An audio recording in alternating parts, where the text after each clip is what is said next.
Қайырлы күн, қайырлы кеш, құрметті бизнес-серіктестер, құрметті оқырмандар. Бүгінгі күндеріңіз, кештеріңіз сәтті өтсін. Бүгінгі өтетін 4-ші сабағымыз визуал және де визуал ережесі. Визуал дегеніміз не? Оны қалай жасайды? Ол не үшін керек деген сұрақтарға бүгін жауап беретін боламыз. Каналға жазылуды ұмытпаңыздар, әрбір шыққан видеоға лайк басып және де комментарий жазуды ұмытпаңыздар. Барлық сұрақтарыңызға төменде жауап беретін боламын. Олай болса кеттік. Жалпы визуал дегеніміз Instagram аккаунттың жалпы көрінісі болып келеді. Яғни түстердің, кескіндердің, олардың комбинациясын және де орналасуын, көрсетілімі мен стилін жасайтын сала. Яғни соған жауап беретін сала. Яғни визуализатор, визуал жасайтын адам жаңадан сізге подписчик, болашақ подписчигіңіз сіздің аккаунтыңызға кірген кезде, жаңа бір клиентіңіз көрген кезде бірінші көзбен көреді аккаунттың қандай екеніне. Егер де әдемі, жақсы жасалған визуал болатын болса, міндетті түрде сізге жазылады және де клиентіңіз болып сізге жазатын болады. Яғни визуалда олар танысатын парақша, яғни подписчиктеріңіз танысатын парақша сіздің профиліңізді, имиджіңізді бағалайды. Енді визуализаторлар білу керек 5 ереже бар. Соны да таныстыра өтейін. Жалпы визуал дегеніміздің не екенін түсіндіңіздер жалпы, я? Бірінші ереже түстердің палитрасын үйлестіре алу керек. Ол визуал жасайтын адамның бірінші қағидасы.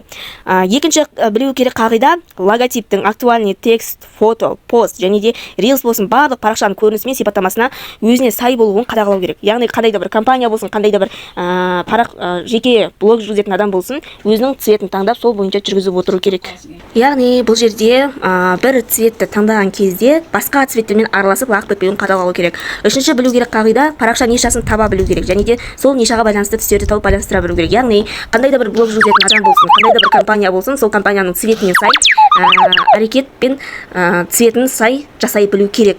Және төртінші, логотип пен тақырыпқа сай байланысты пост сурет анатомды тип жасау керек. Яғни логотип пен тақырыпқа байланысты пост болсын, рейс болсын, бетіндегі обложкасы бір-біріне сай болып тұру керек.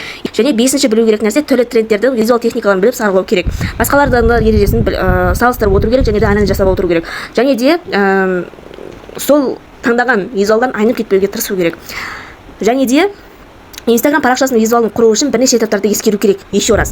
Бірінші, ол логотиптің немесе жеке тұлғаның түсіне, түс үйлесімдігінің акцентіне назар аудару керек. Яғни, бір-біріне сай келетін цветті тапқаннан кейін, оны қалай орналастырамыз, соны ойланып барып жасау керек. Екінші, парақша визуалына түстің қанық түсінен ашық түсіне дейін 5-10 түсті таңдап араластырып құрау керек. Яғни, креативті ретінде барлығын араластырып, орын-орнымен салу керек.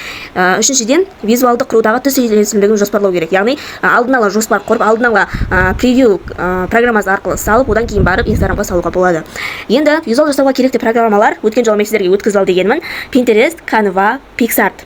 PicsArt дегеніміз енді ол қазір платный канал болып кетті, сондықтан сіздер удалить етуге арналған бір программаны айтатын боламын бөлек, немесе астына жазып кетемін, соны өткізіп алуларыңыз керек. Және де құрметті оқырмандар, визуал жасауды мен келесі видеода нақтылай айта кетемін. Дәл осы теорияларды міндетті түрде сіздер жазып алуларыңыз керек. Және де мен сіздерге жеке тұлғамен бизнес профилдің визуалын көрсете кетейін. Бұл жерде бізде жеке тұлғаға арналған, яғни сіз өзіңіздің компанияңызды өзіңіз жеке тұлға ретінде жаңадай жасап жатсыз, және де примерно осындай сияқты салынып отыру керек. Енді қараңыз, бизнес профильге арналған визуал дәл осындай болады. Яғни өнімдерді араластырып, цветін сочетать еткізіп, қараңыздар, өте әдемі болып тұр. Мысалға бір мына жерде көрініп тұрғандай біреу қоңыр коричневый цветті таңдаған, екіншісі фиолетовый мен көкшіл ақшыл цветті таңдаған, жасыл цвет аралас. Барлығын сочетание жасап, әдемі қылып салып отыр. Және де түс үйлесімдігіндегі 5-10 цвет дегеніміз осы. Барлығын бір неге жүйелеп, әдемілеп салып отыр.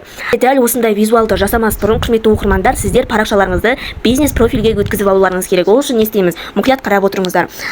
Instagram парақшамызға кіреміз, профильге кіреміз, редактировать профиль деген тұрады.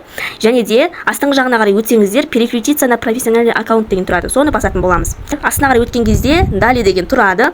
Тұрғаннан кейін сіздер өздеріңіздің категорияларыңызды таңдайсыздар. Кім сіздер мысалға? Предприниматель, здоровье, красота деген сияқты өздеріңіз қай салада жүргізіп жатсыздар, соны таңдайсыздар. Мысалға здоровье, красота. Переключиться на профессиональный аккаунт дегенде астында көкті басамыз. Бұл міндетті түрде бизнес аккаунтқа өту керек.